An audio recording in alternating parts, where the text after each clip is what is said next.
64 ಕಲೆಯಲ್ಲಿ ಅಭಿಚಾರಿಕ ಕಲೆಯು ಒಂದು ಕಲೆ ಇದೆ. ಅಂದರೆ ಒಂದೇ ಶಕ್ತಿ ನಮಗೆ ಬೆಳಕನ್ನು ಬೀರತಕ್ಕಂತಹ ಶಕ್ತಿಯನ್ನು ಕೆಟ್ಟದ್ದಕ್ಕೆ ನಾವು ಬಳಸಿಕೊಂಡಾಗ ಅದಕ್ಕೆ ಅಭಿಚಾರ ಅಂತ ನಾವು ನಿರ್ಣಯ ಮಾಡಬಹುದು. ಅಭಿಚಾರ ಪ್ರಯೋಗದಲ್ಲಿ ಈಗಿನ ಕಾಲದಲ್ಲಿ 99% ಇದು ಭ್ರಾಂತಿ, ಪೂರ್ಣ ಭ್ರಾಂತಿ. ಮಾಟ ಮರಿವೆ ಅಂತಕ್ಕಂಥ 99% ಶುದ್ಧ ಸುಳ್ಳು. ಪ್ರಯೋಗವ ಕರ್ತ ಯಾರಿದ್ದಾನೆ ಈ ಥರದ ಪ್ರಯೋಗಗಳನ್ನು ಒಳ್ಳೆಯದಕ್ಕೋಸ್ಕರ ನಾನು ಹೇಳ್ತಾ ಇರೋದು. ಮಾಡಬೇಕಾದ್ರೆ ಆ ಋತುವನ್ನು ಬಿಟ್ಟು ಬೇರೆ ಕಡೆ ಮಾಡಿದರೆ ಅದಕ್ಕೆ ಬೆಲೆಯನ್ನು ಅವನು ತರಬೇಕಾಗುತ್ತೆ. ಇದಷ್ಟು ಸುಲಭದ್ದಲ್ಲ. ಇದಷ್ಟು ಸುಲಭದ್ದು ಆಡುಭಾಷೆಯಲ್ಲಿ ಹೇಳ್ತಾರೆ, ನಮಗೆ ಮಠ ಮಾಡಿಸ್ಬಿಟ್ಟಿದ್ದಾರೆ. ಶುದ್ಧ ಸುಳ್ಳು. ಯಾರೂ ನೀವು ಮಠ ಮಾಡಿಸಿರೋದಿಲ್ಲ. ದೇಶಕ್ಕೆ, ಒಂದು ಹೆಣ್ಣಿಗೆ, ಸನಾತನ ಧರ್ಮಕ್ಕೆ ಮತ್ತು ಗೋವಿಗೆ, ಸದ್ಬ್ರಾಹ್ಮಣನಿಗೆ, ಇದರಲ್ಲಿ ಯಾರಿಗಾದರೂ ತೊಂದರೆ ಬಂದಾಗ ಇದನ್ನು ನೀನು ಮಾಡಬಹುದು ಅಂತ ವಿನಾಯಿತಿ ಉಂಟು. ನಮ್ಮದಾದ ವೈಯಕ್ತಿಕವಾದ ಒಂದು ದ್ವೇಷಕ್ಕೋ ಅಥವಾ ನಮ್ಮ ಒಂದು ಸ್ವಾರ್ಥದ ಬಳಕೆಗೋ ಮಾಡ್ತಕ್ಕಂಥದ್ದು ಅತ್ಯಂತ ದುರ್ಬರ. ಇದು ಬಹಳ ಕೆಟ್ಟ ಕೆಲಸ ಅಂತ, ಅದಕ್ಕೆ ಅಭಿಚಾರ ಅಂತ ಅನ್ನಿಸ್ಕೊಳ್ಳುತ್ತೆ. ಪ್ಲಾಸಿಬೋ ಎಫೆಕ್ಟ್ ಏನಂತ ನಿಮ್ಗೆ ಔಷಧಿನೇ ಕೊಟ್ಟಿರಲ್ಲ ವೈದ್ಯರು, ಸುಮ್ಮನೆ ಗುಳಿಗೆ ಕೊಟ್ಟಿರ್ತಾನೆ, ಖಾಲಿ ಗುಳಿಗೆ. ಅದು ನುಂಗಿದ ತಕ್ಷಣ ನಿಮ್ಗೆ ಸರಿ ಹೋಗಿರೋದು ಉಂಟು, ಸರಿ ಹೋಗಿದೆ ಜನರಿಗೆ. ಈ ಪ್ಲಾಸಿಬೋ ಎಫೆಕ್ಟ್ನಿಂದ ಎಷ್ಟೋ ಮಾಟ ಮರವೆ ತೆಗಿತಕ್ಕಂಥದ್ದು ಜನರಿಗೆ ಒಳಿತನ್ನು ಮಾಡಿರ್ತಕ್ಕಂಥದ್ದು ಇದೆ. ವಾಮಾಚಾರ ಅಂದಾಕ್ಷಣ ಕೆಟ್ಟದ್ದು ಅಂದ್ಕೋಬೇಡಿ. ಮತ್ತೆ ವಾಮಾಚಾರ ಅಂದರೆ ಲೆಫ್ಟಿಸ್ಟ್ ಪ್ರಾಕ್ಟೀಸ್ ಅಂತ, ಎಡಗೈ ಬಳಸ್ತಾರೆ. ಎಡಗೈಯಲ್ಲಿ ದೇವ್ರಿಗೆ ಹೂವು ಹಾಕ್ತಾರೆ. ಎಲ್ಲ ಎಡಗೈಯಲ್ಲೇ ಮಾಡೋದು. ನಮ್ಮ ದಕ್ಷಿಣಾಚಾರದಲ್ಲೆಲ್ಲ ನಾವು ಬಲಗೈ ಮಾಡ್ತೀವಿ. ನಾವು ಪ್ರದಕ್ಷಿಣೆ ಬಂದರೆ ಅದರಲ್ಲಿ ಅಪ್ರದಕ್ಷಿಣೆ ಬರ್ತಾರೆ ದೇವರಿಗೆ ಅವರು. ವಾಮಾಚಾರ ಜನ ತಿಳ್ಕೊಂಡ ಸುಲಭನೂ ಅಲ್ಲ. ಈ ದಕ್ಷಿಣಾಚಾರಕ್ಕಿಂತ ಅತ್ಯಂತ ಕಠೋರ, ಕಠಿಣ ಮತ್ತು ಭೀಭತ್ಸ, ವಿಪರೀತವಾಗಿರ್ತಕ್ಕಂತಹ ರೌದ್ರ ರಸದಿಂದ ತುಂಬಿ ತುಳುಕ್ತಾ ಇರ್ತಕ್ಕಂತಹ ಕ್ಷೇತ್ರ ಅದು. ಆಗೋದೇ ಇಲ್ಲ. ನಿಧಿ ತೆಗೆಯೋ ಒಂದು ಹುಚ್ಚು, ಎರಡನೇದು ಮಾಟ ಮರವೇನು ಸರಿ ಮಾಡಿಕೊಳ್ಳುವ ಹುಚ್ಚು. ಇದು ಒಂದು ದೊಡ್ಡದ ಒಂದು ನೀಳ್ಗಾತೆ. ಇದು ದೊಡ್ಡದಾದಂಥ ಒಂದು ಕಥೆಯನ್ನು ಅವರವರೇ ಹೆಣ್ಕೊಂಡು ಈ ಜೇಡ್ರ ಥರ ಅವರೇ ಹೆಣೆದು ಅವರೇ ಬಿದ್ದು ಅವರೇ ಅದರಲ್ಲಿ ಮುಳುಗಿ ಹೋಗ್ತಾರೆ. ಆದರೆ ಅವನು ಊರಲ್ಲಿರೋರಿಗೆಲ್ಲ ಇದೇ ಥರ ಅಭಿಚಾರ ಪ್ರಯೋಗ ಮಾಡಿ ಊರಲ್ಲಿರೋರ್ನೆಲ್ಲನೂ ಗೋಳೈಕೊಂಡು ಮುಕ್ಕಿ ತಿಂತಿರ್ತಾನೆ. ಜನರಿಗೆಲ್ಲ ಒಂದು ದೊಡ್ಡದಾಗಿರ್ತಕ್ಕಂತಹ ಒಂದು ಆಘಾತವೂ ಆಗುತ್ತೆ. ಅವನು ಯಾವ ದೇವತೆಯ ಪ್ರಯೋಗದಿಂದ ಯಾವ ದೇವರನ್ನು ಒಲಿಸಿಕೊಂಡು ಇದು ಮಾಡ್ತಾ ಇದ್ದ ಅಂತ ಹೇಳಿದ್ರೆ ನಿಮಗೆಲ್ಲ ಪರಮಾಶ್ಚರ್ಯ ಆಗುತ್ತೆ. ಅವನು ಒಲಿಸ್ಕೊಂಡಿದ್ದು ಮಹಾಗಣಪತಿಯನ್ನು. ಯಾವಾಗ ಯಂತ್ರ, ಮಂತ್ರ, ತಂತ್ರ ಇವು ಮೂರರ ತ್ರಿಪುಟಗಳ ಒಂದು ಸಮ್ಮೇಳನವಾಗುತ್ತೋ ಆವಾಗ ಪ್ರಯೋಗ ಸಾಕಾರವಾಗುತ್ತೆ. ಈಗಿನ ಕಾಲದಲ್ಲಿ ನಿರ್ಭಯದಿಂದ ಇರಬಹುದು.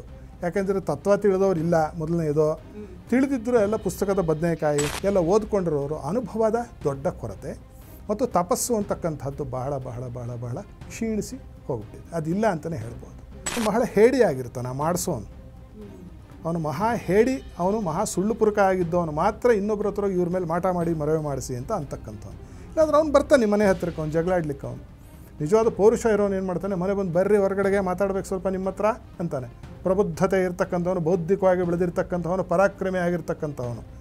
ಯಾವನು ಅಯೋಗ್ಯ ಆಗಿರ್ತಾನೋ, ಯಾವನು ನೀಚನಾಗಿರ್ತಾನೋ ಅವನು ಇಂಥ ಕೆಲಸಕ್ಕೆ ಕೈ ಹಾಕ್ತಾನೆ. ಒಳ್ಳೇದು ಮಾಡಿ ಅಂದರೆ 100 ದೇವ್ರ ಪೂಜೆ ಮಾಡಿಸಿನಿ, ಯಾರು ಬೇಡ ಅನ್ನಲಿಲ್ಲ ನೀವು ಅಲ್ವೇ. ನೀವು ದಿನಾ ದೇವ್ರ ಪೂಜೆ ಮಾಡಿಸಿ, ದಿನ ರುದ್ರಹೋಮ ಮಾಡಿಸಿ, ಅದ್ರ ಬಗ್ಗೆ ಯಾವ ಒಂದು ಚಕಾರ ಇಲ್ಲ. ಆದರೆ ಅಭಿಚಾರ ಆಗಿಬಿಟ್ಟಿದೆ ಅಂತ ಹೇಳಿ ಮನಸ್ಥೈರ್ಯವನ್ನು ಸುಮ್ಮನೆ ಕಳ್ಕೊಂಡು, ಅಲ್ಲಿ ಇರೋದೇ ಇಲ್ಲ, ಅಲ್ಲಿ ಕಳ್ಕೊಂಡು ಜೀವನವನ್ನು ವ್ಯರ್ಥ ಮಾಡಿಕೊಳ್ತಕ್ಕಂಥದ್ದೇ ಇಂದಿನ ಒಂದು ಜೀವನದ ಕಾಲಘಟ್ಟದಲ್ಲಿ ನಾವು ನೋಡ್ತಾ ಇದ್ದೇವೆ. ನಮ್ಮ ಮನೆ ಮುಂದೆ 3 ನಿಂಬೆಹಣ್ಣು ಬಿದ್ದುಬಿಟ್ಟಿತ್ತು, ಏನೇನಾದರೂ ಮಾಡಿಸ್ಬಿಟ್ಟಿದ್ದಾರೆ ಅಂತ ನಾನು ನಕ್ಕೆ ಕೇಳ್ತೀನಿ. ಅದರಲ್ಲಿ ಪಾನಕ ಮಾಡ್ಕೊಂಡು ಕುಡಿದು ಬಿಡಯ್ಯ, ಏನೂ ಆಗೋದಿಲ್ಲ. ಅಯ್ಯೋ ತೆಂಗಿನಕಾಯಿ ಅದಕ್ಕೆ ಫುಲ್ಲಿಂಗ್ ಅರ್ಶನ ಇಟ್ಬಿಟ್ಟು ಒಂದು ಮೇಲ್ಗಡೆ ಕುಂಕುಮ ಇಟ್ಟು ಒಂದು ಮಳೆ ಇಟ್ಬಿಟ್ಟಿದ್ರು, ಮಳೆ ಬಿಸಾಕ್ಬಿಟ್ಟು ತೆಂಗಿನಕಾಯಿ ಚಟ್ನಿ ಮಾಡ್ಕೊಂಡು ತಿನ್ನು, ಈ ಮಟ್ಟಕ್ಕೂ ಹೇಳಿದ್ವಿ.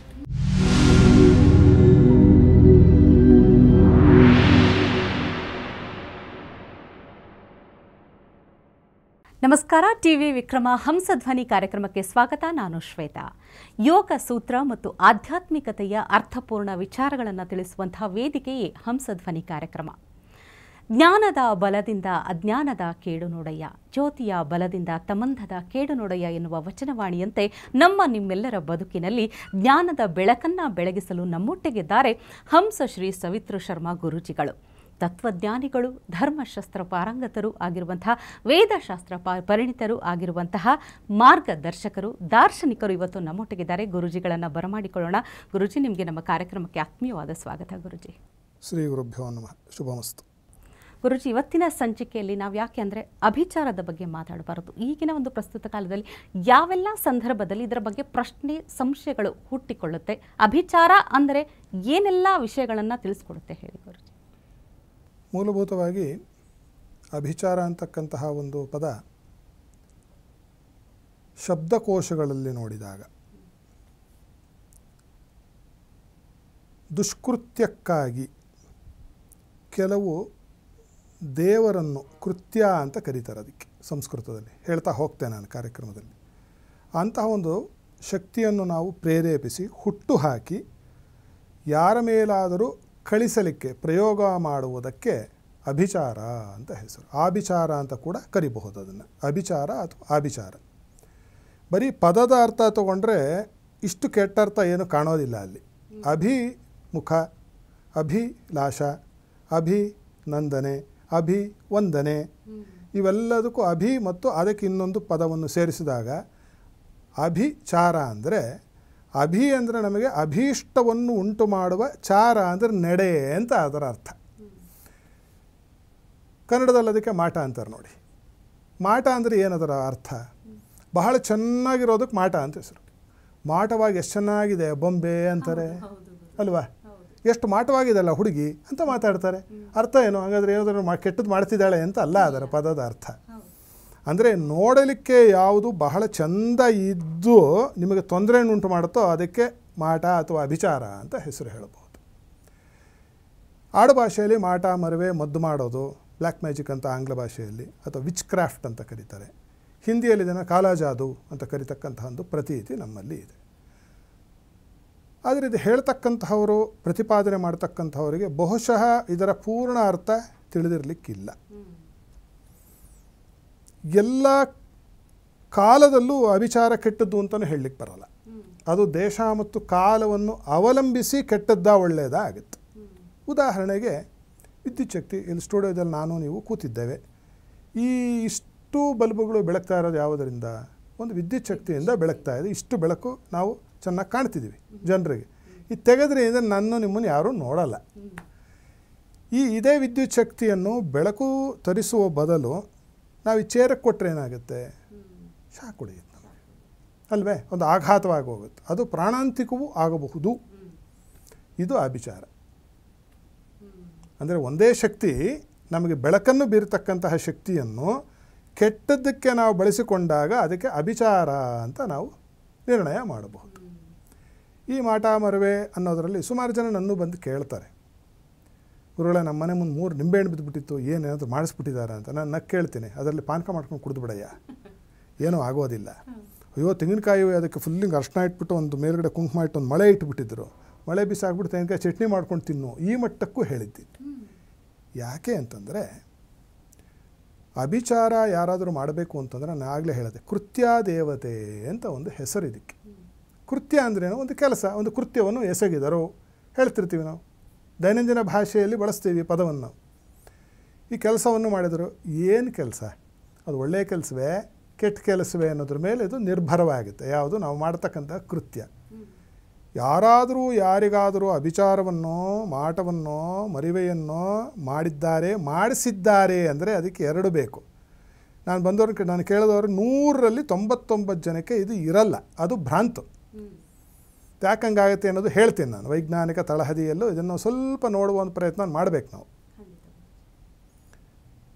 ಮಾಡಿಸುವವನಿಗೆ ಬಹಳ ಪ್ರಬಲವಾದ ಒಂದು ಕಾರಣ ಇರಬೇಕು. ಯಾರಿಗಾದರೂ ಮಾಡಿಸ್ತಾರೆ ಅಂದರೆ ಸುಮ್ಮನೆ ಏನಕ್ಕೆ ಮಾಡಿಸ್ತಾರೆ? ಎರಡನೆಯದು, ಮಾಡುವವನಿಗೆ ಅಷ್ಟು ವಿದ್ಯೆ ಇರಬೇಕಲ್ಲ. ಮೊದಲನೆಯದು ಹಠಮರೆವು ಮಾಡೋಕ್ಕೆ, ಅಭಿಚಾರ ಮಾಡೋದಕ್ಕೆ ಸ್ವಯಂ ಆ ಪ್ರಯೋಗಸ್ಥ ಯಾರಿದ್ದಾನಲ್ಲ, ಅವನು ಮಂತ್ರವಾದಿ ಅಂತ ಏನು ಕರಿತೀರಿ, ಆತನಿಗೆ ಅಷ್ಟು ಉಪಾಸನಾ ಶಕ್ತಿ, ಅಷ್ಟು ಸಾಧನೆ, ಅಷ್ಟು ಮಂತ್ರಸಿದ್ಧಿಗಳು, ಅಷ್ಟು ಕ್ಷುದ್ರ ಸಿದ್ಧಿಗಳು ಅವನಿಗೆ ಮೊದಲಿರಬೇಕು ಅವನು ಕಳಿಸ್ಲಿಕ್ಕೆ. ಈಗ ಯಾರನ್ನಾದರೂ ನಾನು ನಿಮ್ಮನೆ ಕಳಿಸ್ಬೇಕು ಅಂದರೆ ನಮ್ಮ ಮನೇಲಿ ಜನ ಇರಬೇಕು ತಾನೇ. ನಮ್ಮ ಮನೇಲಿ ಒಂದು 20 ಜನ ಆಳು ಕಾಳಿದ್ರೆ ಏನು ಮಾಡ್ತೀನಿ? ನಾನು ಹೇಳ್ತೀನಿ, ಶ್ವೇತವ್ರ ಮನೆಗೆ ಸ್ವಲ್ಪ ಹೋಗ್ಬಿಟ್ಟು ಹಣ್ಣು ಕೊಟ್ಟು ಬಾರಯ್ಯ, ಭಾಳ ದಿನ ಆಯಿತು ಆಕೆ ಮನೆಗೆ. ನನ್ನ ಮನೇಲೇ ಯಾರೂ ಇಲ್ಲ, ನಾನೇನಮ್ಮ ಕಳಿಸೋದು, ಹಣ್ಣಿಂಗೆ ಕಳಿಸೋದು. ಇದು ಅಭಿಚಾರ ಪ್ರಯೋಗದಲ್ಲಿ ಈಗಿನ ಕಾಲದಲ್ಲಿ 99% ಇದು ಭ್ರಾಂತಿ, ಪೂರ್ಣ ಭ್ರಾಂತಿ. ಯಾರೋ ಮಾಡಿಸ್ತೀನಿ ಅಂತ ಅವರು ಕೂತ್ಕೋತಾರೆ, ಇವರು ಹೊಟ್ಟೆಯವರಿಗೆ ಮಾಡಿಸ್ತಕ್ಕಂಥದ್ದು ಅಂತ ಇದ್ದಾರೆ ಜನ, ಇಲ್ಲ ಅಂತ ನಾನೇನು ಹೇಳ್ತಿಲ್ಲ. ಆದರೆ ಅದಕ್ಕೆ ಪ್ರಬಲ ಕಾರಣ ನಾನು ಬಂದು ಕೇಳಿದವ್ರು ಹೇಳ್ತೀನಿ, ತಾವು ಎಷ್ಟು ಕೋಟಿಗೆ ಬದುಕಿದ್ದೀರಿ ಅಂತ ಕೇಳ್ತೀನಿ. ಮೊದಲನೇ ಪ್ರಶ್ನೆ ಇದು. 3 ಕಾರಣಕ್ಕೆ ಇದಾಗಲಿಕ್ಕೆ ಕಾರಣ: ಹೆಣ್ಣು, ಹೊನ್ನು, ಮಣ್ಣು. ಇವು 3 ಬಿಟ್ಟರೆ ರಾಮಾಯಣ ಮಹಾಭಾರತಗಳು ನಡೆದಿದ್ದೇ ಈ 3 ಕಾರಣದಿಂದ. ಈ ಮೂರು ಸರಿಯಾಗಿ ಇಟ್ಕೊಂಡ್ಬಿಟ್ರೆ ಅವನು ಅಜಾತಶತ್ರು, ಅವನಿಗೆ ಯಾರು ಮಠ ಮಾಡಿಸ್ತಾರೆ? ಈ ಮೂರೆಲ್ಲ ಸ್ವಚ್ಛವಾಗಿದ್ಬಿಟ್ರೆ ನಮ್ಮನ್ನು ಯಾರೂ ಏನೂ ಮಾಡ್ಕೊಳ್ಳಿಕ್ಕೆ ಆಗೋದಿಲ್ಲ. ಈ ಮೂರಲ್ಲಿ ಯಾವುದೋ ಅತ್ಯಂತ ಪ್ರಬಲವಾದ ಕಾರಣ ಇದ್ದು ಅವನು ಯಾರನ್ನು ಆಶ್ರಯಿಸಿ ನನಗೆ ಈ ಥರ, ಆಮೇಲೆ ಅವನು ಬಹಳ ಹೇಡಿ ಆಗಿರ್ತಾನೆ ಮಾಡಿಸೋನು, ಅವನು ಮಹಾ ಹೇಡಿ, ಅವನು ಮಹಾ ಸುಳ್ಳು ಪುರುಕ ಆಗಿದ್ದವನು ಮಾತ್ರ ಇನ್ನೊಬ್ಬರ ಹತ್ರ ಇವ್ರ ಮೇಲೆ ಮಾಟ ಮಾಡಿ ಮರವೆ ಮಾಡಿಸಿ ಅಂತ ಅಂತಕ್ಕಂಥವ್ನು. ಇಲ್ಲಾಂದ್ರೆ ಅವ್ನು ಬರ್ತಾನೆ ಮನೆ ಹತ್ರಕ್ಕೆ, ಅವ್ನು ಜಗಳಾಡ್ಲಿಕ್ಕೆ. ಅವನು ನಿಜವಾದ ಪೌರುಷ ಇರೋನು ಏನು ಮಾಡ್ತಾನೆ, ಮನೆ ಬಂದು ಬರ್ರಿ ಹೊರಗಡೆಗೆ ಮಾತಾಡ್ಬೇಕು ಸ್ವಲ್ಪ ನಿಮ್ಮ ಹತ್ರ ಅಂತಾನೆ. ಪ್ರಬುದ್ಧತೆ ಇರ್ತಕ್ಕಂಥವನು, ಬೌದ್ಧಿಕವಾಗಿ ಬೆಳೆದಿರ್ತಕ್ಕಂಥವನು, ಪರಾಕ್ರಮಿ ಆಗಿರ್ತಕ್ಕಂಥವನು. ಯಾವನು ಅಯೋಗ್ಯ ಆಗಿರ್ತಾನೋ, ಯಾವನು ನೀಚನಾಗಿರ್ತಾನೋ ಅವನು ಇಂಥ ಕೆಲಸಕ್ಕೆ ಕೈ ಹಾಕ್ತಾನೆ. ಇದು ಒಂದು ಹಂತ. ಎರಡನೇ ಹಂತ, ಯಾರ ಹತ್ರ ಆದರೂ ಹೋಗಿ ಇವ್ರ ಮೇಲೆ ಪ್ರಯೋಗ ಮಾಡಿ, ಈ ರಾವಣನ ಮೇಲೆ ಪ್ರಯೋಗ ಮಾಡಿಬಿಡಿ, ಏನು ಮಾಡ್ಬೇಕು ಪ್ರಯೋಗ ಅನ್ನೋದು ಇವನಿಗೂ ಗೊತ್ತಿಲ್ಲ, ಮಾಡಿಸೋನಿಗೂ ಗೊತ್ತಿಲ್ಲ, ಮಾಡೋನಿಗೂ ಗೊತ್ತಿಲ್ಲ. ಅಭಿಚಾರದಲ್ಲಿ ಮುಖ್ಯವಾಗಿ ಷಟ್ಕರ್ಮ ಅಂತ ಹೇಳುತ್ತೆ ಶಾಸ್ತ್ರ. 6 ಕರ್ಮಗಳು ಹೇಳುತ್ತೆ. ಅದು ಯಾವ್ದು ಅಂದರೆ ಮೋಹನ, ಆಕರ್ಷಣ, ವಿದ್ವೇಷಣ, ಭೇದನ, ಸ್ತಂಭನ, ಉಚ್ಚಾಟನ ಮತ್ತು ಮಾರಣ. ಅದರಲ್ಲಿ ಮೋಹನಾಕರ್ಷಣ 2 ಒಂದೇ ಅಂತ ಪರಿಗಣಿಸಿರೋದ್ರಿಂದ ಒತ್ತಿದಕ್ಕೆ ಷಟ್ ಪ್ರಯೋಗಾಹ ಅಂತ ಹೇಳುತ್ತೆ. ಮೋಹನಾಕರ್ಷಣ ಅಂದ್ರೇನು? ಮೋಹನ ಅಂದ್ರೇನು? ಒಬ್ಬರನ್ನು ಮೋಹಕ್ಕೆ ಒಳಪಡಿಸುವುದು. ಅವ್ರು ನೋಡಿದ ತಕ್ಷಣ ನಮ್ಗೆ ಇಷ್ಟ ಆಗಬೇಕು ಅವರು. ಆಕರ್ಷಣೆಗೆ ಒಳಪಡ್ತಕ್ಕಂಥದ್ದು 2 ಒಂದೇ. ಇದು ಸವ್ಯವಾಗಿರ್ತಕ್ಕಂತಹ ನ್ಯಾಯಬದ್ಧವಾಗಿರ್ತಕ್ಕಂತಹ ಚೌಕಟ್ಟಿನಲ್ಲಿ ಉತ್ತಮ ಕರ್ಮ. ಗಂಡ ಹೆಂಡತಿಗೆ ಬಿಟ್ಟೋಗಿರುತ್ತಮ್ಮ, ಜಗಳಾಡ್ಕೋತಿರ್ತಾರೆ, ಅವರಿಬ್ಬರಿಗೂ ಮೋಹನ ಆಕರ್ಷಣೆ ಯಾಕೆ ಮಾಡಬಾರ್ದು? ಮಾಡಿ ಅವರು ಸುಖವಾಗಿ ಸಂಸಾರ ಮಾಡ್ಕೊಂಡು 100 ಕಾಲ ಬದುಕಲಿ ಅವರು, ಅಲ್ವಾ? ಮಕ್ಕಳು, ಮೊಮ್ಮಕ್ಕಳು, ಮರಿಮಕ್ಕಳ ಜೊತೆ ಖುಷಿಯಾಗಿರಬಹುದು. ಇದಕ್ಕೆ ಮೋಹನಾಕರ್ಷಣ. ಎರಡನೇದು ವಿದ್ವೇಷಣ. ವಿದ್ವೇಷಣ ಅಂದರೆ ಇಬ್ಬರ ಮಧ್ಯೆ ತಂದಿಡ್ತಕ್ಕಂಥದ್ದು ಬದ್ಧ ದ್ವೇಷ. ಯಾರಿಬ್ಬರೋ ಅತ್ಯಂತ ಸ್ನೇಹಿತ, ಅತ್ಯಂತ ಒಂದು ಸ್ವಾಭಾವಿಕವಾದ ಸ್ನೇಹದಿಂದಲೋ, ವಾತ್ಸಲ್ಯದಿಂದಲೋ, ಮಮತೆಯಿಂದಲೋ, ಅನುರಾಗದಿಂದಲೋ ಇರ್ತಾರೋ ಅವರಿಬ್ಬರನ್ನ ಹೊಡೆಯೋದು, ಬೇರೆ ಮಾಡೋದು. ಇದಕ್ಕೆ ವಿದ್ವೇಷಣ ಪ್ರಯೋಗ. ಇದು ಮಹಾ ಅವಿವೇಕ, ತಪ್ಪು. ಮೂರನೇದು ಉಚ್ಚಾಟನ. ಕೆಲವೊಮ್ಮೆ ಬೇಕಿದು, ಈಗಿನ ಕಾಲಕ್ಕಂತೂ ಬಹಳ ಅವಶ್ಯಕತೆ ಇದೆ. ಉಚ್ಚಾಟನ ಅಂದರೆ ಏನು ಅಂತಂದರೆ, ಧರ್ಮಬದ್ಧವಾಗಿ ನೀವಿದ್ದಾಗ್ಯೂ ನಿಮ್ಮನ್ನು ಯಾರಾದರೂ ಬಂದು ತೊಂದರೆ ಕೊಡ್ತಿದ್ರೆ, ಪೀಡಿಸ್ತಾ ಇದ್ದರೆ, ಮನೆ ಬಾಡಿಗೆ ಕೊಟ್ಟಿರ್ತೀರಿ, ಉದಾಹರಣೆ ಹೇಳ್ತಿದ್ದೀನಿ, ಇದು ಯಾರು ಮಾಡಬೇಕು ಅಂತ ಹೇಳ್ತಿಲ್ಲ, ಪ್ರತಿಪಾದನೆ ಮಾಡ್ತಿಲ್ಲ ನಾನು, ವಿಚಾರದ ಮಂಡನೆ ಅಷ್ಟಕ್ಕೆ ಸೀಮಿತ. ಈ ಉಚ್ಚಾಟನೆ ಅಂದ್ರೇನು? ಯಾರೋ ಮನೆಗೆ ಬಾಡಿಗೆ ಕೊಟ್ಟಿರ್ತೀರಿ, ಅವ್ನು ಬಾಡಿಗೆನೂ ಕೊಡೋಲ್ಲ, ಮನೆ ಬಿಟ್ಟು ಹೋಗಲ್ಲ, ಏನು ಮಾಡಬೇಕೀಗ? ಆವಾಗ ಮಂತ್ರಬಲ್ಲಿದನಾದಂತಹ, ಪ್ರಯೋಗ ಬಲ್ಲಿದನಾದಂತಹ ಒಬ್ಬ ಆಚಾರ್ಯ ಆ ಪ್ರಯೋಗ ನೋಡಿ ಮನೆ ಖಾಲಿ ಮಾಡಿಸೋದಷ್ಟೇ. ಆ ಮನುಷ್ಯನಿಗೂ ತೊಂದರೆ ಕೊಡಬಾರ್ದು. ಯಾರಿಗೂ ತೊಂದರೆ ಕೊಡೋದು ನಮ್ಮ ಕೆಲಸ ಅಲ್ಲ. ನಾನು ಹೇಳ್ತೀನಿ, ಅಪಕಾರ ಮಾಡೋದಿರುವುದೇ ಉಪಕಾರ ಅಂತ ಹೇಳ್ತಿರ್ತೀನಿ. ನೀವೇನು ಉಪಕಾರ ಯಾರಿಗೂ ಮಾಡೋಕ್ಕೆ ಹೋಗ್ಬೇಡಿ. ನೋಡಿದ್ದೀವಿ ಉಪಕಾರ ಏನೇನು ಮಾಡಿದ್ದಾರೆ ಅಂತ ನಿಮಗೂ ಗೊತ್ತು, ನನಗೂ ಗೊತ್ತು, ಮಹಾಜನರಿಗೂ ಗೊತ್ತು. ಆದ್ದರಿಂದ ಅಪಕಾರ ಮಾಡದೆ ಅವನು ಮನೆ ಬಿಟ್ಟು ಹೋಗುವ ಮಟ್ಟಕ್ಕೆ ಉಚ್ಚಾಟದ ಪ್ರಯೋಗ ಮಾಡಿದ್ರೆ ಅದು ಒಳ್ಳೆಯದು. ಆದರೆ ಸುಮ್ಮನೆ ಒಬ್ಬರನ್ನು ಜಾಗ ಖಾಲಿ ಮಾಡಿಸಲಿಕ್ಕೋ, ಊರು ಖಾಲಿ ಮಾಡಿಸಲಿಕ್ಕೋ ಪ್ರಯೋಗವನ್ನು ಮಾಡ್ತಕ್ಕಂಥದ್ದು ಅದು ಅಭಿಚಾರವಾಗಿ ಕಾಣುತ್ತೆ. ಮೂರನೇದು ಸ್ತಂಭನ. ಸ್ತಂಭನ ಅಂದರೆ ಏನು ಮಾಡೋದು? ಕೂತ್ಕಡೆನೇ ಕೂತ್ಕೋಬೇಕು, ಆಡಿದ ಮಾತೇ ಆಡೋಕ್ಕಾಗಬಾರ್ದು, ಸುಮ್ಮನೆ ಸ್ತಬ್ಧವಾಗಿಬೇಕೀಗ ಸ್ತಂಭನ ಅಂತ ಹೆಸರು. ಅದು ಮಾಡ್ತಕ್ಕಂಥದ್ದು ಬಹಳ ತಪ್ಪು ಕೆಲಸ, ಬಹಳ ತಪ್ಪು ಕೆಲಸ. ಯಾವಾಗ ಶಾಸ್ತ್ರದಲ್ಲಿ ಏನು ಹೇಳುತ್ತೆ ಅಂದರೆ, ಮೊದಲು ಅದನ್ನು ಹೇಳಿಬಿಡೋಣ. ದೇಶಕ್ಕೆ, ಒಂದು ಹೆಣ್ಣಿಗೆ, ಸನಾತನ ಧರ್ಮಕ್ಕೆ ಮತ್ತು ಗೋವಿಗೆ, ಸದ್ಬ್ರಾಹ್ಮಣನಿಗೆ, ಇದರಲ್ಲಿ ಯಾರಿಗಾದರೂ ತೊಂದರೆ ಬಂದಾಗ ಇದನ್ನೇನು ಮಾಡಬಹುದು ಅಂತ ವಿನಾಯಿತಿ ಉಂಟು. ಯಾವುದೋ ಒಂದು ಹೆಣ್ಣಿನ ಮಾನ ರಕ್ಷಣೆ, ಉಚ್ಚಾಟನೆ ಮಾಡಿ ದೋಷ ಬರಲ್ಲ, ಸ್ತಂಭನ ಮಾಡಿ ದೋಷ ಇಲ್ಲ, ಅದು ಅಭಿಚಾರ ಅಲ್ಲ. ಯಾಕೆಂದರೆ ಒಂದು ಹೆಣ್ಣಿನ ಮಾನ ರಕ್ಷಣೆ ಮಾಡ್ತಿದ್ದೀವಿ ನಾವು. ನಮ್ಮ ತಾಯ್ನಾಡಿನ ರಕ್ಷಣೆ, ಶತ್ರುಗಳು ಬರ್ತಿದ್ದಾರೆ, ಅವ್ರ ಮೇಲೆ ಏನು ಬೇಕಾದರೂ ಮಾಡಿ ನೀವು. ನಿಮ್ಮ ತಾಯ್ನಾಡಿನ ರಕ್ಷಣೆ, ಜನನೀ ಜನ್ಮಭೂಮಿಶ್ಚ ಸ್ವರ್ಗಾದಪಿ ಗರೀಯಸಿ ಅಂತ ಹೇಳಿ ರಾಮಾಯಣ ವಚನ ಇದೆ. ಆದ್ದರಿಂದ ಅದನ್ನು ಮಾಡಿದ್ರೆ ಅಭಿಚಾರ ಅಂತ ಅನ್ನಿಸಿಕೊಳ್ಳೋದಿಲ್ಲ. ಅನ್ಯಥಾ ಅದು ಬಿಟ್ಟು ನಮ್ಮದಾದ ವೈಯಕ್ತಿಕವಾದ ಒಂದು ದ್ವೇಷಕ್ಕೋ ಅಥವಾ ನಮ್ಮ ಒಂದು ಸ್ವಾರ್ಥದ ಬಳಕೆಗೋ ಮಾಡ್ತಕ್ಕಂಥದ್ದು ಅತ್ಯಂತ ದುರ್ಬರ, ಇದು ಬಹಳ ಕೆಟ್ಟ ಕೆಲಸ ಅಂತ, ಅದಕ್ಕೆ ಅಭಿಚಾರ ಅಂತ ಅನ್ನಿಸಿಕೊಳ್ಳುತ್ತೆ. ಇದು ಸ್ತಂಭನ, ವಾಕ್ಸ್ತಂಭನ ಅಂತ ಬರುತ್ತೆ. ಮಾತು ಹೊರಡೋದಿಲ್ಲ ಅವರಿಗೆ ಅದು ಮಾಡಿದರೆ. ದಿಶಾಸ್ತಂಭನ, ಆ ದಿಕ್ಕಿಗೆ ನಿಮ್ಮ ಮನೆ ಕಡೆಗೆ ಅವ್ರು ಬರಲಿಕ್ಕೆ ಆಗೋದಿಲ್ಲ, ಆ ಥರ. ಮೂರನೇದು ಗತಿಸ್ತಂಭನ, ಓಡಾಡಲಿಕ್ಕೆ ಆಗೋದಿಲ್ಲ. ಮತಿಸ್ತಂಭನ, ಬುದ್ಧಿನೇ ಓಡೋದಿಲ್ಲ ಅವರಿಗೆ. ಕೂತ್ ಕಡೆನೇ ಬೆಲ್ಲ ಕುಟ್ಟಿದ ಕಲ್ಲು ಅಂತೀವಲ್ಲ, ಆ ಥರ ಸುಮ್ಮನೆ ಬೆಪ್ಪರಾಗಿ ಅವರು ಕೂರಲಿಕ್ಕೆ ಸಾಧ್ಯತೆಯನ್ನು ಉಂಟು ಮಾಡುತ್ತೆ. ಈ ರೀತಿಯಾಗಿ ನಾನಾ ವಿಧವಾದ ಸ್ತಂಭನ ಪ್ರಯೋಗಗಳು, ನಾನಾ ವಿಧವಾದ ವಿದ್ವೇಷಣೆಗಳು, ನಾನಾ ವಿಧವಾದ ಮೋಹನಗಳು, ನಾನಾ ವಿಧವಾದ ಆಕರ್ಷಣೆಗಳು, ಈ ಥರ ಎಲ್ಲ ಪ್ರಯೋಗಗಳು ಸುಮಾರು ಹೇಳ್ತಾ ಹೋಗುತ್ತೆ. ಅದರಲ್ಲಿ ಬಹಳ ಕೇಡಕ್ಕೂ ಕೇಡು ಅಂತಕ್ಕಂಥದ್ದು ಮಾರಣ ಅಂತ. ಅದು ಸಾಯಿಸುವಿಕೆ, ಅಂದರೆ ಕಿಲ್ಲಿಂಗ್ ಸಂಬಡಿ. ಇದು ಅತ್ಯಂತ ಬಹಳ ಬಹಳ ದೊಡ್ಡ ಒಂದು ದೋಷಪೂರಿತವಾಗಿರ್ತಕ್ಕಂತಹ ಭಾಳ ಹೇಯ ಕೃತ್ಯ.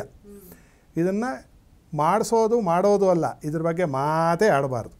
ಅಷ್ಟು ವರ್ಜ್ಯ, ಅಷ್ಟು ದೂರ, ಬಹಳ ದೂರದಲ್ಲಿ ಇದನ್ನು ನಾವು ಇಡಬೇಕಾಗುತ್ತೆ. ಇಷ್ಟು ಪ್ರಯೋಗಗಳು ಇದಕ್ಕೆ ತನ್ನದೇ ಆದಂತಹ ಒಂದು ಕರ್ಮದ ಒಂದು ಸರಳಿ ಇದೆ, ಪ್ರೋಟೋಕಾಲ್ ಅಂತೀವಲ್ಲ ಅದಿದೆ. ಈ 6ಕ್ಕೂ ಅಭಿಮಾನಿ ದೇವತೆಗಳಿದ್ದಾರೆ. ಮೋಹನಾಕರ್ಷಣೆಗೆ, ಸ್ತಂಭನಕ್ಕೆ, ಉಚ್ಚಾಟನಕ್ಕೆ, ವಿದ್ವೇಷಣಕ್ಕೆ, ಮಾರಣಕ್ಕೆ, ಎಲ್ಲದಕ್ಕೂ ಒಂದೊಂದು ದೇವತೆ ಇದೆ. ಇದಕ್ಕೆ ತನ್ನದೇ ಆದಂತಹ ಸ್ಥಳ ಇದೆ, ಇದಕ್ಕೆ ತನ್ನದೇ ಆದಂತಹ ಒಂದು ಋತು ಇದೆ. 6 ಋತುಗಳಿದೆ ನೋಡಿ ನಮಗೆ, ಷಡ್ ಋತುಗಳು, ಷಟ್ ಪ್ರಯೋಗಗಳು ಹೇಳಿದೆ. ಆಯಾ ಋತುವಿನಲ್ಲೇ ಈ ಪ್ರಯೋಗ ಮಾಡಲಿಕ್ಕಾಗೋದು. ನನಗೆ ಮನಸ್ಸು ಹೆಚ್ಚೆ ನಾನು ಮಾಡಲಿಕ್ಕೆ ಆಗೋದಿಲ್ಲ. ಈಗ ಮಾವಿನ ಹಣ್ಣು ಕೊಡಿ ಅಂದರೆ ಈಗ ಕೊಡ್ತೀರಿ, ನಾನು ಇದನ್ನೇನು ಮಾಡ್ತೀನಿ 4 ತಿಂಗಳು ಬಿಟ್ಟು ಕೇಳ್ತೀನಿ, ಆಗ ಇಲ್ಲಿಂದ ಕೊಡ್ತೀರಿ ಮಾವಿನ ಹಣ್ಣು. ಕೊಟ್ಟರು ಈಗಿನ ಕಾಲದಲ್ಲಿ ಬಂದಿದೆ, ಏನಾಗ್ತಿದೆ, ತಿನ್ನೋದ್ರಿಂದ ಅನಾರೋಗ್ಯ ಉಂಟಾಗ್ತಿದೆ. ಆ ಥರ ಈ ಪ್ರಯೋಗವ ಕರ್ತ ಯಾರಿದ್ದಾನೆ ಈ ಥರದ ಪ್ರಯೋಗಗಳನ್ನು ಒಳ್ಳೆಯದಕ್ಕೋಸ್ಕರ ನಾನು ಹೇಳ್ತಾ ಇರೋದು. ಮಾಡಬೇಕಾದ್ರೆ ಆ ಋತುವನ್ನು ಬಿಟ್ಟು ಬೇರೆ ಕಡೆ ಮಾಡಿದರೆ ಅದಕ್ಕೆ ಬೆಲೆಯನ್ನು ಅವನು ತರಬೇಕಾಗತ್ತೆ. ಇದಷ್ಟು ಸುಲಭದ್ದಲ್ಲ. ಇದಷ್ಟು ಸುಲಭದ್ದು ಆಡುಭಾಷೆಯಲ್ಲಿ ಹೇಳ್ತಾರೆ, ನಮಗೆ ಮಠ ಮಾಡಿಸ್ಬಿಟ್ಟಿದ್ದಾರೆ. ಶುದ್ಧ ಸುಳ್ಳು, ಯಾರು ನೀವು ಮಠ ಮಾಡಿಸಿರೋದಿಲ್ಲ. ಅದೇ ನನ್ನ ಪ್ರಶ್ನೆ ಆಗಿತ್ತು. ಅಂದ್ರೆ ನೀವು ಇಲ್ಲಿ ತನಕ ಹೇಳಿದ್ರಲ್ಲಿ ಒಂದು ಅರ್ಥ ಆಯ್ತು, ಅಂದ್ರೆ ಶಕ್ತಿಯ ಒಂದು ಸದ್ಬಳಕೆ ದುರ್ಬಳಕೆ ಅನ್ನುವಂಥದ್ದು. ಯಾವುದು ಹಾನಿಕಾರಕ, ಯಾವುದು ಕೆಟ್ಟದ್ದಿದೆ ಅದು ಅಭಿಚಾರ, ಮಾಟ ಅನ್ನಿಸ್ಕೊಳ್ಳುತ್ತೆ ಅಂತ ಅನ್ನುವಂಥದ್ದು. ಆದ್ರೆ ಇದು ಒಂದು ಕಲೆನ, ಇದು ಒಂದು ನಿಜಕ್ಕೂ ಎಲ್ಲ ರೀತಿಯಲ್ಲಿ ಪಡೆದುಕೊಂಡಾಗ ಇದು ನಿಜಕ್ಕೂ ವರ್ಕ್ ಆಗುತ್ತೆ ಅಂತ ಹೇಳ್ತೀರಾ ಗುರು? ಹೌದೌದು, 100ಕ್ಕೆ 100 ಆಗುತ್ತೆ. ನನ್ನ ಅನುಭವದಲ್ಲೇ ನಾನೇ ಸಾವಿರಾರು ನೋಡಿಬಿಟ್ಟಿದ್ದೀನಿ ಇದನ್ನು. ಇದು 64 ಕಲೆಯಲ್ಲಿ ಒಂದು ಕಲೆ. ನಿಮಗೆ ಚತುಷ್ಷಷ್ಟಿ ಲಲಿತ ಕಲೆಗಳು ಅಂತ ಹೇಳ್ತಾರೆ. 64 ಕಲೆಯಲ್ಲಿ ಅಭಿಚಾರಿಕ ಕಲೆಯೂ ಒಂದು ಕಲೆ ಇದೆ, ನೀವು ಹೇಳಿದ ಹಾಗೆ. ಆಮೇಲೆ ಇದು ತಪಸ್ಸಂಪನ್ನನಾದವನಿಗೆ, ಯಾರು ತಪಸ್ವಿಯಾಗಿದ್ದಾನೋ, ಶೌಚಪರಾಯಣನಾಗಿದ್ದಾನೋ ಅವನಿಗೆ ಒಲಿಯುತ್ತಿದ್ದು. ನಿಮಗೆ ವಿಚಾರ ತಿಳಿದಿರ್ಬೋದು, ಬಟ್ ಕೆಲಸ ಮಾಡಿತ್ಯೇ ಪ್ರಯೋಗ ಮಾಡಿದರೆ ಅಂತಕ್ಕಂಥದ್ದು ಮುಖ್ಯ. ಈಗ ನಮ್ಮ ಹತ್ರ ಫೋನ್ ಇದ್ದ ತಕ್ಷಣ ಉಪಯೋಗ ಇಲ್ಲ, ಅದಕ್ಕೊಂದು ಸಿಮ್ ಕಾರ್ಡ್ ಇರಬೇಕು. ಸಿಮ್ ಕಾರ್ಡ್ ಇದ್ದರೂ ಉಪಯೋಗ ಇಲ್ಲ, ಅದರಲ್ಲಿ ನಿಮಗೇನಿರಬೇಕು, ಅದಕ್ಕೆ ನೀವು ಹಣವನ್ನು ಹಾಕಿರಬೇಕು, ಆವಾಗ ಕೆಲಸ ಮಾಡುತ್ತೆ. 3ನೇದು ನೀವು ಯಾವ ನಂಬರ್ ಡಯಲ್ ಮಾಡಬೇಕು ಅನ್ನೋದು ಗೊತ್ತಿರಬೇಕು, ಅಂಥವರಿಗೆ ಹೋಗುತ್ತೆ. ನಾನು ನಂಬರ್ ಮಾಡಬೇಕಂದ್ರೆ ನಿಮ್ಮ ನಂಬರ್ ನನಗೆ ತಿಳಿದಿರಬೇಕು, ಇದಕ್ಕೆ ಮಂತ್ರ ಅಂತ ಹೆಸರು. ಆ ನಂಬರ್ ಯಾರು ಕೊಟ್ಟಿರ್ಬೇಕು ನನಗೆ? ನೀವು, ನಿಮ್ಮ ತಂದೆಯೋ ತಾಯಿಯೋ ಅಥವಾ ಇನ್ಯಾರು ನಿಮ್ಮ ಮನೆಯವರೇ ಕೊಡಬೇಕು. ನಿಮ್ಮವರೇ ಕೊಡ್ಲಿಕ್ಕೆ ಸಾಧ್ಯ.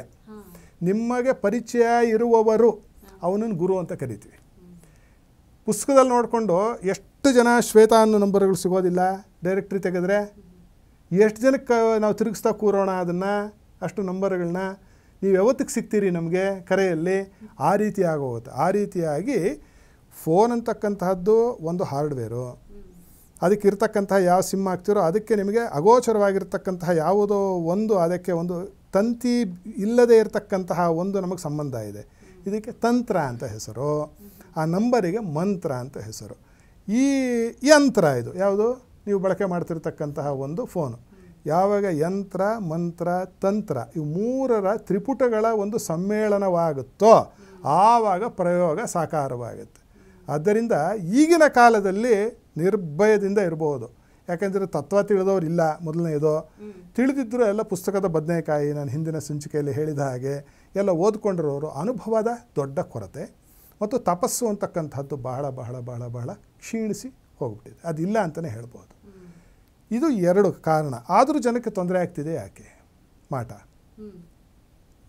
ಮನುಷ್ಯನ ಸ್ವಭಾವ ಏನು ಅಂತಂದರೆ, ಸಾಮಾನ್ಯ ಮನುಷ್ಯನದ ಒಂದು ಸ್ವಭಾವ, ಏನಾದರೂ ಕಷ್ಟ ಬಂದಾಗ ಈ ಕಷ್ಟಕ್ಕೆ ಒಂದು ಯಾರಾದರೂ ಜವಾಬ್ದಾರಿ ತಗೊಳ್ಳೋರು ಬೇಕು ಅವನಿಗೆ.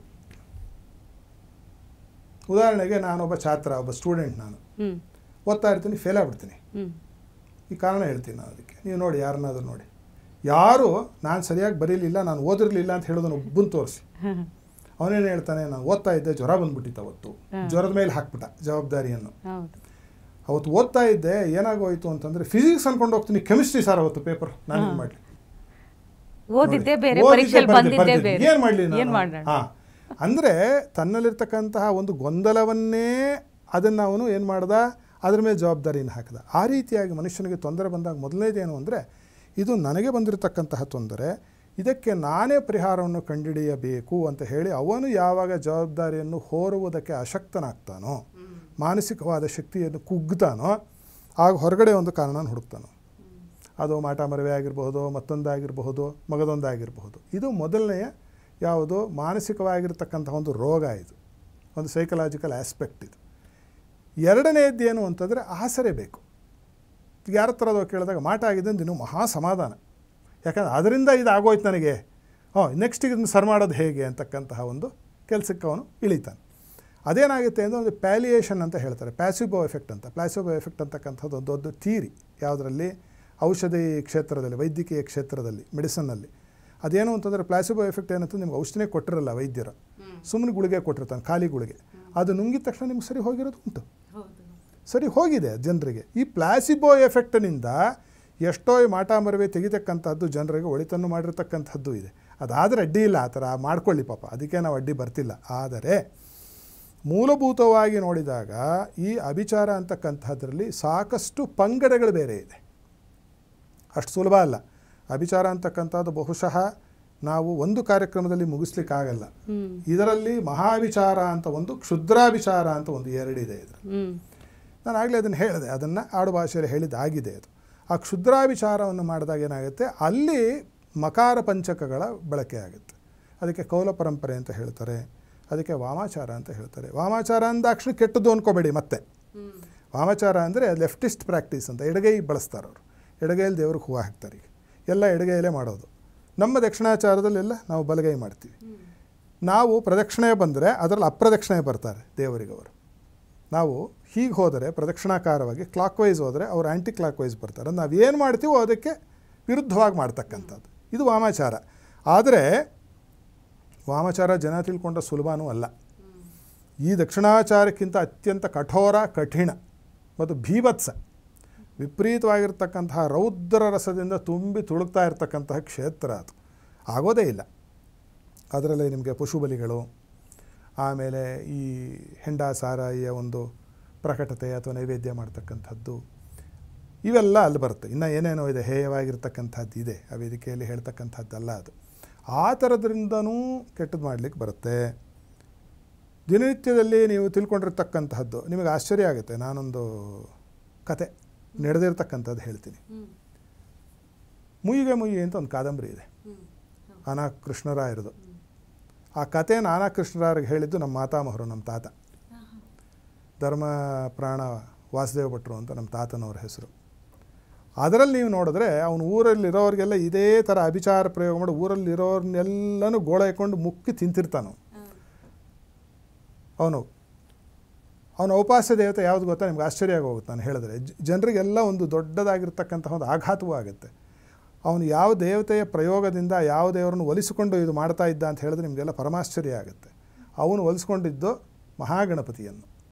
ಇದು ಹೆಂಗೆ ಸಾಧ್ಯ ಗುರುಜಿ? ಯಾಕಂದರೆ ಇವತ್ತು ಯಾವುದೇ ರೀತಿಯ ಒಂದು, ಅದನ್ನೇ ನಾನು ನೀವು ಆರಂಭದಲ್ಲಿ ಹೇಳಿದ್ದು, ವಿದ್ಯುತ್ ಶಕ್ತಿಯನ್ನು ಬಳಸಿ ನಾವು ಬೆಳಕನ್ನು ಹೇಗೆ ತಗೋತಿದ್ದೀವಿ. ಎ ಸಿಗೆ ಹಾಕಿದ್ರೆ ತಣ್ಣಗೆ ಗಾಳಿ ಬರುತ್ತೆ ಅಲ್ವೇ? ಅದೇ ಥರ ಹೀಟ್ರ್ ಕೊಟ್ಟರೆ ನೀರು ಕಾಯಿಸ್ಕೊಡುತ್ತೆ. ನೀವು ಕೈಯಲ್ಲಿ ಹೋದ ಬೆರಳಲ್ಲಿ ಹೋಗ್ಬಿಟ್ಟು ಅಲ್ಲಿ ಸೊಂದಿಗೆ ಅಲ್ಲಿ ಸಾಕೆಟಲ್ಲಿ ಬೆರಳು ಹಾಕಿದ್ರೆ ಶಾಕು ಹೊಡೆಯುತ್ತೆ. ಅದಕ್ಕೆ ನಾನು ಆದಿಲ್ ಅದನ್ನೇ ಹೇಳಿದ್ದು, ಒಂದು ಶಕ್ತಿಗೆ ಅದು ಎರಡು ವಿಧ, ಶಕ್ತಿ ಮತ್ತು ಶಿವ ಅಂತ ಎರಡು ಭೇದ ಇದೆ. ಆಂಗ್ಲ ಭಾಷೆಯಲ್ಲಿ ಬಹಳ ಸುಲಭದಲ್ಲಿ ಹೇಳ್ಬೋದು. ಅದೇನು ಅಂತಂದರೆ, ಶಕ್ತಿ ಅಂತಕ್ಕಂಥದ್ದು ಅದು ಬರೀ ಶಕ್ತಿ ಅಷ್ಟೇ, ಅದು ಎನರ್ಜಿ. ಅಂದರೆ ಅದು ಒಂದು ಶಕ್ತಿ, ಅದು ಒಂದು ಊರ್ಜಾ. ಅದಕ್ಕೆ ಒಳ್ಳೆಯದು ಕೆಟ್ಟದ್ದು ಗೊತ್ತಿಲ್ಲ ಅಲ್ವೇ? ಈಗ ಬೆಂಕಿ ಇರುತ್ತೆ. ಈಗ ನಿಮ್ಮ ಪ್ರಕಾರವಾಗಿ ಬೆಂಕಿ ಕೈ ಹಾಕಿದ್ರೆ ಏನಾಗುತ್ತಮ್ಮ? ಕೈ ಸುಡುತ್ತೆ. 6 ತಿಂಗಳಿನ ಒಂದು ಹಸುಗೂಸು ಅದು ಕೈ ಹಾಕಿದ್ರೆ ಸುಡುತ್ತಲ್ವೇ? ಬಟ್ ಅದು ಗೊತ್ತಿಲ್ವಲ್ಲ. ಗೊತ್ತಿಲ್ಲ. ಅಂದರೆ ಬೆಂಕಿಯ ಸ್ವಭಾವ ಸುಡೋದಷ್ಟೇ. ಅದರಲ್ಲಿ ನೀವು ಮೇಲೆ ಪಾತ್ರೆ ಇಟ್ಟು ಅಡುಗೆ ಮಾಡಿದ್ರೆ ಅನ್ನ ಆಗುತ್ತೆ. ಮೈ ಸುಟ್ಟಿದ್ದೆ ನಿಮ್ಗೆ ಅಡುಗೆನೂ ಮಾಡಿಕೊಡ್ತಿದ್ದೆ ಅಲ್ವೇ? ಚಳಿ ಆದರೆ ಮೈ ಕಾಯಿಸ್ಕೊಳ್ಳಬಹುದು.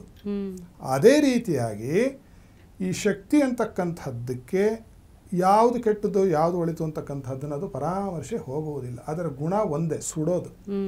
ಆ ಸುಡುವಿಕೆಯನ್ನು ನೀವು ಏನಕ್ಕೆ ಬಳಸ್ಕೋತೀರಿ ಅನ್ನೋದರ ಮೇಲೆ ಇದು ಅಭಿಚಾರವೋ ಅಲ್ಲವೋ ಅನ್ನತಕ್ಕಂಥದ್ದು ನಿರ್ಣಯ ಆಗುತ್ತೆ. ನಾನು ಹೇಳಿದ ಹಾಗೆ ಇದು ಈ ನಮ್ಮ ತಾತನವರು ಹೇಳಿದಂತಹ ಕಥೆ. ಆನಾ ಕೃಷ್ಣರಾಯರಿಗೆ ಮುಯ್ಯಿಗೆ ಮುಯ್ಯಿ ಅಂತ ಹೇಳಿ ಒಂದು ಒಳ್ಳೆಯ ಕಾದಂಬರಿ ಬರೆದರು. ಅದನ್ನು ನೋಡಿ ಒಂದು ಸಿನಿಮಾನೂ ಬಂತು. ಅದ್ರ ಬಗ್ಗೆ ಮಾತಾಡೋದು ನಮಗೆ ಸಂಬಂಧಪಟ್ಟಿದ್ದಲ್ಲ. ಅದರಲ್ಲಿ ಆತ ಒಲಿಸ್ಕೊಂಡಿದ್ದು ಮಹಾಗಣಪತಿಯನ್ನು. ಅದನ್ನು ಮಾಡಿಸ್ಕೊಂಡು ನಾನು ಹೇಳಿದ್ನಲ್ಲ, ಮೋಹನ, ಆಕರ್ಷಣ, ಸ್ತಂಭನ, ವಿದ್ವೇಷಣ, ಆಮೇಲೆ ಮಾರಣಾದಿಗಳನ್ನೂ ಮಾಡಿದ್ದ ಆತ. ಆನಂತರದಲ್ಲಿ ಮತ್ತೊಬ್ಬ ಪುಣ್ಯಾತ್ಮ ಇನ್ನೊಂದು ದೇವತಾ ಭದ್ರಕಾಳಿಯ ಸಾಧನೆಯನ್ನು ಮಾಡಿ ಅದನ್ನು ಮಟ್ಟ ಹಾಕಿ ಅದನ್ನು ಊರು ಬಿಟ್ಟು ಕಳಿಸ್ದ ಅಂತಕ್ಕಂಥದ್ದು ಕತೆ. ನಮ್ಮ ತಾತನವ್ರು ನನಗೂ ಈ ಕಥೆನ ಹೇಳಿದರು. ಅಂದರೆ ಏನಕ್ಕೆ ಹೇಳಿದೆ ಅಂತಂದರೆ, ಒಂದೇ ಶಕ್ತಿಯನ್ನು ನಾವು ಅದನ್ನು ಬಹಳ ಒಳ್ಳೆಯದಕ್ಕೆ ಬಳಸ್ಕೋತಿದ್ದೀವ, ಕೆಟ್ಟದಕ್ಕೆ ಬಳಸ್ಕೋತಿದ್ದೀವ ಅನ್ನೋದ್ರ ಮೇಲೆ ಅಭಿಚಾರವೋ ಅಲ್ಲವೋ ಅಂತಕ್ಕಂಥದ್ದು ನಿರ್ಣಯ ಆಗುತ್ತೆ. ಈಗ ಚಾಕು ಇದೆ, ಚಾಕುವನ್ನು ಯಾರಾದರೂ ಹೊಟ್ಟೆ ಹಿಂಗೆ ಕುಯ್ದ್ರೆ ಒಳ್ಳೇದೋ ಕೆಟ್ಟದ್ದು? ಕೆಟ್ಟದ್ದು. ವೈದ್ಯನಾದವನು ಕುಯ್ದ್ರೆ ಅದು ಒಳ್ಳೆಯದು. ಇದೆ. ಅಭಿಚಾರಕ್ಕೂ ಅನಭಿಚಾರಕ್ಕೂ ಇದೇ ವ್ಯತ್ಯಾಸ, ಇಷ್ಟೇ ಇರೋ ವ್ಯತ್ಯಾಸ. ಆದ್ದರಿಂದ ಅದೇನು ತೀರ ಹೆದರ್ತಕ್ಕಂಥದ್ದಿಲ್ಲ. ಆದರೆ ಈಗಿನ ಕಾಲಘಟ್ಟಕ್ಕೆ ನಾವು ನೋಡಿದಾಗ ಮಾಟ ಮರಿವೆ ಅಂತಕ್ಕಂಥ 99% ಶುದ್ಧ ಸುಳ್ಳು. ಇದಕ್ಕೆ ಶಾಸ್ತ್ರದ ಆಧಾರ ಬೇಕು. ಈಗ ಯಾರಿಗಾದ್ರೂ ನಾವು ಡಯಾಬಿಟಿಸ್ ಇದೆ ಅಂತ ಮುಖ ನೋಡಿ ಹೇಗೆ ಹೇಳೋದು? ಸಿಂಪ್ಟಮ್ಯಾಟಿಕಲಿ ಹೇಳ್ಬೋದು, ಏನಯ್ಯ ಜಾಸ್ತಿ ಬಾಯಾರಿಕೆ ಆಗುತ್ತೇನೆಯ, ಜಾಸ್ತಿ ಅನ್ನೋದು ಲಘು ಸಂಖ್ಯೆಗೆ ಹೋಗ್ತಿದೇನೆಯ, ಈ ಥರ ಆಗ್ತಿದೇನೆಯ ಅಂತ ಒಂದ್ಸತಿ ಬ್ಲಡ್ ಟೆಸ್ಟ್ ಮಾಡಿಸಯ್ಯ ಅಂತ, ಅದು ಕನ್ಫರ್ಮ್ ಆಗುವಂತೆ. ಹೌದು.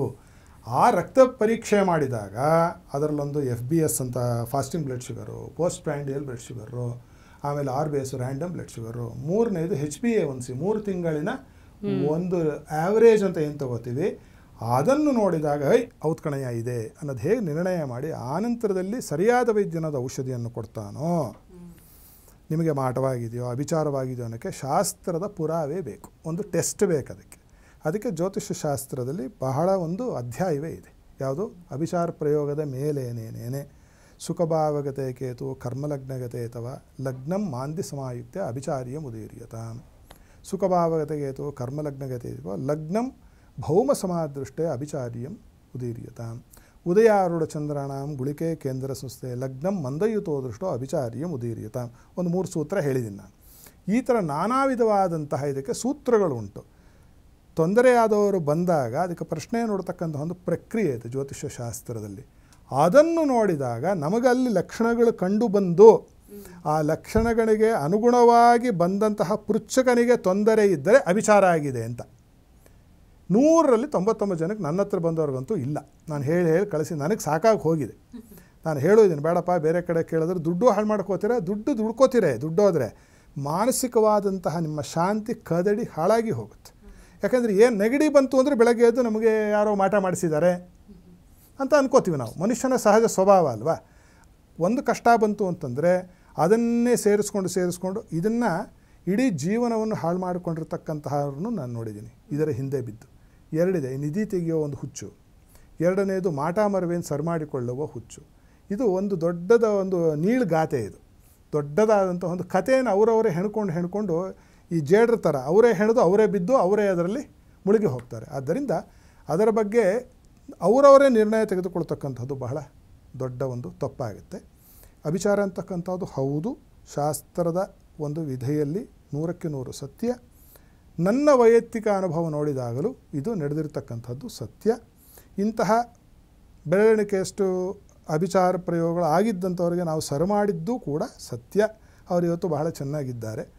ಅಭಿಚಾರ ಆಗಿಲ್ಲ ಅಂತ ನಮಗೆ ಶಾಸ್ತ್ರದ ಆಧಾರ ತಿಳಿದಾಗ ಅದಕ್ಕೇನು ಸಂಬಂಧಪಟ್ಟಿದ್ದು ನಾನು ಮಾಡುವುದಿಲ್ಲ ಅಂತ ಕಳಿಸಿರ್ತಕ್ಕಂಥದ್ದೇ ಹೆಚ್ಚು, ವಾಪಸ್ ಕಳಿಸಿರ್ತಕ್ಕಂಥದ್ದು. ಯಾಕಂದ್ರೆ ಸುಳ್ಳು ಹೇಳಿ ನಾವೇನೋ ಮಾಡ್ದಂಗೆ ಆಗುತ್ತೆ. ಒಳ್ಳೇದು ಮಾಡಿ ಅಂದರೆ 100 ದೇವ್ರ ಪೂಜೆ ಮಾಡಿಸಿನಿ, ಯಾರು ಬೇಡ ಅನ್ನಲಿಲ್ಲ ನೀವು ಅಲ್ವೇ?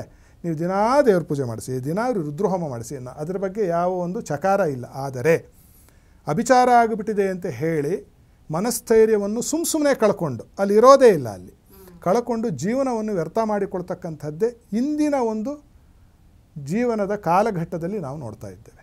ಆದ್ದರಿಂದ ಇದ್ರ ಬಗ್ಗೆ ಬಹಳ ಆಳವಾದ ಅಧ್ಯಯನ ಮಾಡಿರ್ತಕ್ಕಂಥವ್ರ ಹತ್ರ ಹೋಗುವುದು ಉತ್ತಮ. ಆ ಥರ ಅನುಮಾನ ಇರ್ತಕ್ಕಂಥವ್ರು ವೈಯಕ್ತಿಕವರೇ ಅಕ್ಕಪಕ್ಕದ ಮನೆಯವರು ಸರೋಜಮ್ಮನವರು ಹೇಳಿದ್ರು ಅಂತ ಪಕ್ಕದ ಮನೆ ರಾಮಣ್ಣ ಹೇಳ್ದ ಅಂತೇಳಿ ಕೇಳ್ಕೊಂಡು ಮಾಡಿದ್ರಿ, ಇದು ನೀವು ಕೊತ್ತಿರ್ತಕ್ಕಂತಹ ರೆಂಬೆಯನ್ನು ನೀವೇ ಕತ್ತರಿಸಿದ ಹಾಗೆ ಆದೀತು, ಅದರಲ್ಲಿ ಜೋಪಾನವಾಗಿರಬೇಕು. ಆದರೆ ಇದು ಬಹಳ ಈಗಿನ ಕಾಲದಲ್ಲಿ ಬಹಳ ವಿರಳ ಆ ಥರ ಪ್ರಯೋಗಸ್ಥರು. ನಾನು ಆದಿಯಲ್ಲಿ ಅದನ್ನೇ ಹೇಳಿದ್ದು, ಆ ಥರ ಪ್ರಯೋಗಸ್ಥರು ಬಹಳ ಕಡಿಮೆ, ಬೆರಳೆಣಿಕೆ ಎಷ್ಟು ಜನ. ಅಂತಹ ಪ್ರಯೋಗ ಬಂದು ಈ ಕೆಲಸ ಮಾಡೋದೇ ಇಲ್ಲ. ಖಂಡಿತ. ಹಾಗಾದ್ರೆ ಗುರುಜಿ ಜನ ನೆಮ್ಮದಿಯಿಂದ ಇರಬಹುದು ಅಂತ ಹೇಳ್ತೀರಿ, ಹೆಚ್ಚಾಗಿ ಸಾಧ್ಯತೆಗಳೇ ಕಡಿಮೆ ಅನ್ನುವಂಥ ನಿಟ್ಟಿನಲ್ಲಿ ಬಹಳ ಕಡಿಮೆ.